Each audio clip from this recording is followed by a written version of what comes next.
the sister of a patient of mine came in to see me in the practice, and she was very worried about her brother, who I didn't know actually. He wasn't a frequent attender at the surgery. I don't think I'd met him. She was worried about him because he was drinking, and he was drinking around a bottle of spirits a day. And by this time, I wasn't far off that. And he had started to self-neglect. He wasn't showering. He wasn't eating.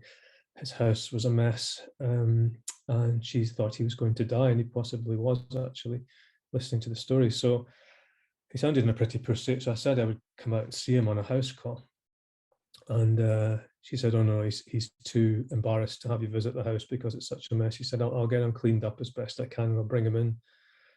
So we arranged a long appointment for the following week. It's quite interesting because looking at general practice these days, getting an appointment within a week is pretty much not the norm anymore.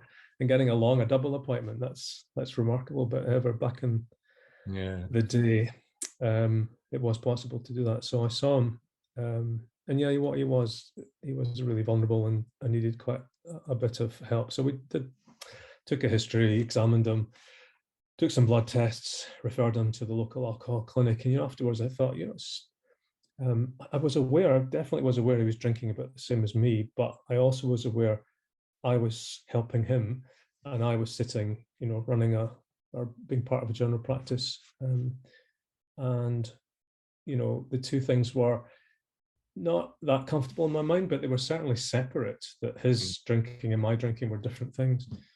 However, on the evening, so the afternoon finished, and I started to get ready to go home. And on the way home, I stopped at one of the many corner shops that I had identified as sources of alcohol. I had to keep rotating so that nobody joined the dots. And I stopped at one of these corner shops, and I was standing in the queue with my whiskey bottle in the basket when I became aware of someone standing behind me. And I turned to look, and it was the sister of the man who'd been in to see me that afternoon. And here I was with my whiskey bottle in my basket. And at that moment, these two worlds collided, and I felt such a deep sense of shame. Now, she didn't know I was going to go home and drink the best part of that evening, but I did, and I was overwhelmed with the shame of it.